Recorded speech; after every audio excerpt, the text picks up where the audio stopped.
Hi guys, welcome to my channel. This is Manoj. Guys, already JNTK R19M3 గురించి already ఒక video చేశాను. అంటే ఎలా పాస్ అవ్వాలి, చాప్టర్ వైజ్ ఇంపార్టెంట్ టాపిక్స్ అనేవి డైలీ ఒక్కొక్క టాపిక్ అప్లోడ్ చేస్తానని వీడియో చేశాను. దానిలో భాగంగా ఈరోజు ఫస్ట్ యూనిట్లో టాపిక్ వచ్చే లోపల డైరెక్షనల్ డెరివేటివ్. ఓకే, ఈ డైరెక్షనల్ డెరివేటివ్ అనేది one of the important topic. ఈ డైరెక్షనల్ డెరివేటివ్ ఎలా సాల్వ్ చేయాలి, ఇందులో ఫార్ములాస్ ఎలా గుర్తుపెట్టుకోవాలి and step by step process ఎలా చేయాలని చూద్దాం. ఓకే గైస్, యాక్చువల్గా ఈ మనకి డైరెక్షనల్ డెరివేటివ్లో 2 మోడల్స్ ఉన్నాయి. ఫస్ట్ మోడల్ కనుక వచ్చేసి సెకండ్ మోడల్ కనుక ఫస్ట్ మోడల్ అనేది పర్ఫెక్ట్గా నేర్చుకుంటే సెకండ్ మోడల్ అనేది ఈజీగా ఉండేది. ఓకే, ఫస్ట్ మోడల్ వచ్చే లోపల the directional derivative of a scalar point function phi of x comma y comma z along the direction a bar is given by directional derivative formula గుర్తుపెట్టుకోండి, del phi into a bar by modulus of a bar. Okay, ఈ ఫార్ములాని base చేసుకుని ఒక example అనేది solve చేద్దాం. Okay, find the directional derivative of a scalar point function phi is equal to x square plus y square plus z square at the point 1, 2, 3 along the direction of the vector a bar is equal to 0 I bar plus 1 j bar plus 0 k bar. అంటే ఇక్కడ మనకి phi అనే అంటే ఇక్కడ phi is equal to x square plus y square plus z square అనేది ఒక condition. Okay, condition ఒకటి ఇచ్చాడు, యాజ్ వెల్ యాజ్ పాయింట్ కూడా ఇచ్చారు. పాయింట్ ఏంటిది, 1, 2, 3 అనేది ఒక పాయింట్ అనేది ఇచ్చారు. As well as direction of the vector అనేది ఒక ఏ బార్ అనేది ఒక వెక్టర్ ఇచ్చారు. అంటే ఇక్కడ మీరు ఏం చేస్తారంటే డైరెక్షనల్ డెరివేటివ్ అడగనగానే ఇచ్చిన క్వశ్చన్లో, అంటే ఇప్పుడు మనకి ఇచ్చిన క్వశ్చన్లో ఏమేమి ఇచ్చాడు, కండిషన్స్ ఇచ్చాడా అని, అంటే ముందేం చేస్తారు, ఇచ్చినవి అంటే కండిషన్స్ పాయింట్స్ అనేవి వెక్టర్స్ అనేవి నోట్ డౌన్ చేసుకోవాలి. గివెన్ కండిషన్ పాయింట్ వెక్టర్ తర్వాత ఆ మూడింటిని బేస్ చేసుకుని ఫార్ములా ఆల్రెడీ చెప్పాను కదా, directional derivative is equal to del phi into a bar by modulus of a bar. అంటే మీరు ప్రాబ్లం సాల్వ్ చేసే ముందే ఫార్ములా అనేది ఖచ్చితంగా రాయాలి. ఫార్ములా చాలా ఇంపార్టెంట్. ఓకే, అంటే ఇక్కడ ఈ ఫార్ములాలో మనకేం కావాలి, డెల్ ఫై కనుక్కోవాలి, ఏ బార్ కనుక్కోవాలి, modulus of a bar. Okay, ఇక్కడ మనకి డెల్ ఫై కావాలంటే ఆల్రెడీ వాడు ఫై అనే ఒక కండిషన్ ఇచ్చాడు కదా, ఆ ఫై అనే ఒక కండిషన్, అంటే ఇక్కడ ఫై అనే ఒక కండిషన్ ఇచ్చాడు కదా, దాన్ని బేస్ చేసుకొని మనం డెల్ ఫై అనేది కనుక్కుంటాం. అది ఎలా కనుక్కుంటాం అంటే చూద్దాం. Del phi is equal to యాక్చువల్గా మనకి డెల్ అంటే ఐ బార్ ఇంటూ రో by rho X plus J bar into రో by rho y plus k bar into రో by rho z. Okay, into phi value వచ్చే లోపల ఏంటిది, ఇక్కడ ఫై వాల్యూ అనేది అన్నిటితో మల్టిప్లై చేయాలి. అన్నిటితో మల్టిప్లై చేసిన తర్వాత అక్కడ ఫై వాల్యూ అనేది సబ్స్టిట్యూట్ చేయాలి. ఫై వాల్యూ ఎంత అంటే ఇక్కడ ఫై వాల్యూ ప్రతి దాంట్లో I bar into rho phi by rho X plus J bar into rho phi by rho why అలా రాసాం కదా, కే బార్ దాంట్లో కూడా ప్రతి దాంట్లో ఫై అనే ఒక వాల్యూ అనేది సబ్స్టిట్యూట్ చేయాలి. ఫై వాల్యూ ఎంత ఇక్కడ మనకి X bar plus Y bar plus Z bar అనేది సబ్స్టిట్యూట్ చేయాలి. ఓకే, సబ్స్టిట్యూట్ చేసిన తర్వాత ఇక్కడ ఐ బార్ ఇంటూ రో బై రో ఎక్స్ అంటే ఇక్కడ మనకి partial differentiative with respect to X. Rho by rho X అంటే with respect to X, rho by rho Y అంటే with respect to Y, rho by rho Z అంటే with respect to Z. అంటే ఇక్కడ మనం ఎక్స్తో చేస్తున్నాం కాబట్టి ఎక్స్ స్క్వేర్కి చేస్తే 2x వచ్చింది. అప్పుడు ఎక్స్తో చేసేటప్పుడు వై జెడ్ కాన్స్టెంట్ కాబట్టి వై స్క్వేర్ జెడ్ స్క్వేర్ చేస్తే 0 అనేవి వస్తాయి. అదే యాజ్ వెల్ యాజ్ వైతో జే బార్ ఇంటూ రో బై రో వైలో వైతో చేస్తున్నాం కాబట్టి x z constants, y square చేస్తే 2y. Same as well as జెడ్తో చేసినప్పుడు x y constant, z square చేస్తే 2z. ఓకే, దాని ప్రకారం మనకేమవుతుంది, i bar into 2x plus J bar into 2y plus k bar into 2z.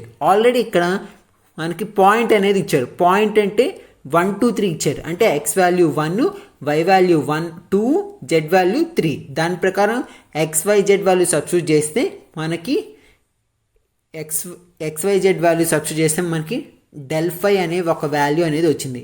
ఏమొచ్చింది, 2i bar plus 4j bar plus 6k bar. అంటే ఇక్కడ ఫార్ములాలో మనకు కావాల్సిన డెల్ ఫై అనేది వచ్చింది.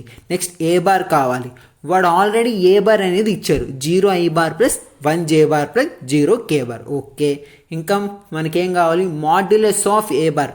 ఇక్కడ మనకి మాడ్యులస్ ఆఫ్ ఏ బార్ అంటే రూట్ ఆఫ్ ఐకి అంటే ఐ ముందు ఏదైతే ఉండిద్దో కాన్స్టెంట్ దానికి స్క్వేర్ ప్లస్ జే ముందు ఏదైతే ఉందో కాన్స్టెంట్ దానికి స్క్వేర్ అంటే 0² ప్లస్ 1² ప్లస్ 0 అనే 0² ఈజ్ ఈక్వల్ టు దాని వాల్యూ 1 అంటే ఇలా ఫైనల్ చేస్తే మనకి మాడ్యులస్ ఆఫ్ ఏ బార్ అంటే ఇక్కడ మనకి ఫార్ములాలో కావాల్సిన ఉన్న అన్ని వాల్యూస్ వచ్చేసినాయి కాబట్టి ఇప్పుడు ఆ వాల్యూస్ మొత్తం ఫార్ములాలో సబ్స్టిట్యూట్ చేస్తే పైన మనకి ∇φ ఇంటూ ఏ బార్ ఇక్కడ ఏం చేస్తారంటే ఇక్కడ ∇φ ఇంటూ ఏ బార్లో మనకి మల్టిప్లికేషన్ చేస్తారు. ఎలా చేస్తారంటే 2i bar into 0i bar అంటే ఇక్కడ ఐని ఐతోనే చేస్తారు, జేని జేతోనే చేస్తారు, కేని కేతోనే చేస్తారు.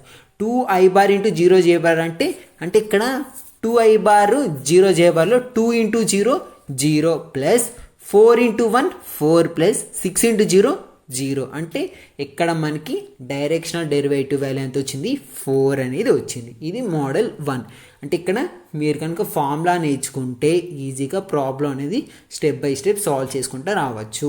ఓకే, నెక్స్ట్ మోడల్ 2 వచ్చే లోపల find directional derivative of x(y)² plus xz అంటే ఇక్కడ x(y)² ప్లస్ xz అనేది ఒక కండిషన్ అట్ ది పాయింట్ అనేది ఇచ్చాడు. Okay, in the direction normal to the surface vector 3xy² plus y is equal to z at 0,1,1 అంటే ఇక్కడ 2 conditions ఇచ్చాడు. అంటే మీరు ఎప్పుడైనా గుర్తుపెట్టుకోండి ఇక్కడ 2 కండిషన్స్ 2 పాయింట్స్ అనేవి ఇచ్చారు.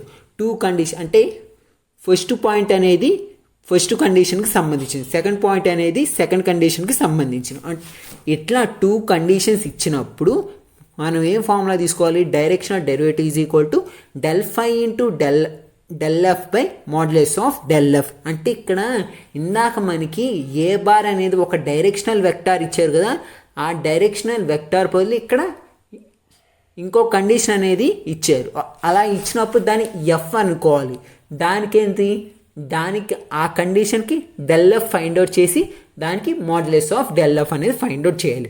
సేమ్ యాజ్ వెల్ ఎస్ ఇక్కడ ఫస్ట్ ఫార్ములాలో a bar by modulus of a bar ఎలా ఉందో సేమ్ ఇక్కడ మనకి ∇f by modulus of ∇f అనేది ఉంది. ఓకే, అంటే ముందు మనం ఫార్ములా అనేది రాసాం, తర్వాత ఇచ్చిన కండిషన్స్ రాసాం. ఇచ్చిన కండిషన్స్ రాసిన తర్వాత మనకి ఫార్ములాలో కావాల్సినవి ఏంటి, ∇φ కావాలి, ∇f కావాలి, మాడ్యులస్ ఆఫ్ ∇f. అంటే ఇక్కడ మనం ముందే ఫైండ్ అవుట్ చేస్తున్నాం, ∇φ ఫైండ్ అవుట్ చేస్తున్నాం. ఆల్రెడీ ∇ వాల్యూ చెప్పాను, అంటే ∇ అంటే i బార్ ఇంటూ రో by rho X plus j bar into రో by rho y plus k bar into రో by rho z. Phi value x(y)z² plus xz అంటే okay. Phi value అనేది అన్నింటిలో సబ్స్టిట్యూట్ చేసిన తర్వాత ఇక్కడ rho by rho x of phi value substitute చేసిన తర్వాత అక్కడ ఎక్స్తో చేస్తున్నాం కాబట్టి పార్షియల్ డిఫరెన్షియేటివ్ x(y)z² చేసినప్పుడు ఇక్కడ మనకి y(z²) అనేది కాన్స్టెంట్ కాబట్టి ఇక్కడ వీటిని తీసేయము. ఎందుకు తీసేయము, x(y)z²లో కాన్స్టెంట్ ఎక్స్తోనే చేస్తున్నామంటే ఇక్కడ x(y)z² అనేది మల్టిప్లికేషన్ కాబట్టి y(z²) అనేది కాన్స్టెంట్ పక్కన పెట్టి x చేస్తే 1 ఇంటూ y(z²) ప్లస్ xzలో z అనేది కాన్స్టెంట్ పక్కన పెట్టి x చేస్తే 1 z ఇంటూ 1 కాబట్టి y(z²) ప్లస్ z అలా x సేమ్ అలానే j బార్లో y చేస్తాం, సేమ్ అలానే k బార్లో z చేస్తాం. z చేసిన తర్వాత ఇక్కడ మనకి ఫస్ట్ కండిషన్ అనేది ఫస్ట్ పాయింట్ కాబట్టి ఇక్కడ first point x value 1, y value 1, z value 1 అలా సబ్స్టిట్యూట్ చేస్తే మనకి 2i bar plus j bar plus 3k bar అనేది వచ్చింది. అదేంటి ∇φకి. Same as well as ∇f కూడా ఇక్కడ f వాల్యూ అంత condition 2 3xy² plus y is equal to z అంటే ఇక్కడ జెడ్ని ఇటువైపు రైట్ సైడ్ కనుక తీసుకొస్తే అంటే జెడ్ని మనం లెఫ్ట్ సైడ్ కనుక తీసుకొస్తే 3xy² plus y minus z. Okay, దాని ప్రకారం ఎఫ్ వాల్యూ కనుక ఇక్కడ ఐ బార్ ఇంటూ రో by rho x of F మొత్తానికి ఎక్స్తో చేస్తే మనకి ఎక్స్తో చేస్తున్నాం కాబట్టి 3y² అనేది కాన్స్టెంట్. ఎక్స్ చేస్తే 1 ఇంటూ 3y² 3y² ప్లస్ ఇక్కడ వైకి చేస్తున్నాం, ఇక్కడ చూడండి 3xy² plus y minus z కాబట్టి వైకి చేస్తే ఇక్కడ ఎక్స్తో చేస్తున్నాం కాబట్టి y అనేది కాన్స్టెంట్ కాబట్టి 0, జెడ్కి చేస్తున్నాం కాబట్టి అంటే ఇక్కడ ఎక్స్తో చేస్తున్నాం కాబట్టి z అనేది కూడా 0 అయిపోయింది. అప్పుడే మిగిలింది మనకి 3y². Same as well as వైకి చేయాలి, z చేయాలి. కాకపోతే ఇక్కడ పాయింట్ వచ్చే లోపల 0,1,1 అంటే x is equal to 0, y is equal to 1, z is equal to 1 అలా సబ్స్టిట్యూట్ చేస్తే మనకి ∇f అనేది వచ్చింది. కాకపోతే ఇక్కడ ఈ ఫార్ములాలో ∇φ ఇంటూ ∇f వచ్చింది. కాకపోతే ఇక్కడ మనకి మోడల్స్ ఆఫ్ ∇f రావాలి కాబట్టి దీనికి ఏంటిది ఐకి ముందు ఎంత ఉంది 3 ఉంది కాబట్టి 3 స్క్వేర్ అంటే ఎంత 9 ప్లస్ జేకి ముందు 1 ఉంది 1 ప్లస్ కేకి ముందు -1 ఉంది కాబట్టి -1 స్క్వేర్ కాబట్టి 1 చేస్తే మనకి 11 అనేది వచ్చింది. ఇప్పుడేంటి మనకు కావాల్సిన ఫార్ములాలో ∇f ∇φ by modulus of ∇φ into ∇f by modulus of ∇f అనేది వచ్చింది. ఆ 3 వాల్యూస్ అనేది సబ్స్టిట్యూట్ చేస్తే మనకి ఆన్సరు 4/√11 అనేది వస్తాయి. ఓకే గైస్, ఇది డైరెక్షనల్ డెరివేటివ్. ఇది ఒక ఇంపార్టెంట్ టాపిక్. ఇందులో మీరు ఏం చేస్తారంటే ఫార్ములా నేర్చుకోండి. ఫార్ములా నేర్చుకుంటే ఈజీగా మీరు ప్రాసెస్ అనేది చేయొచ్చు. గైస్, ఇప్పుడు చెప్పిన ఈ వీడియోలో చెప్పిన ఈ టాపిక్కి సంబంధించిన నోట్స్ ఏదైతే ఉందో ఈ 3 పేజెస్ అనేవి నా టెలిగ్రామ్ ఛానల్లో పోస్ట్ చేస్తాను. అండ్ నా టెలిగ్రామ్ ఛానల్ యొక్క లింక్ అనేది కింద డిస్క్రిప్షన్లో ప్రొవైడ్ చేస్తాను. Thanks for watching.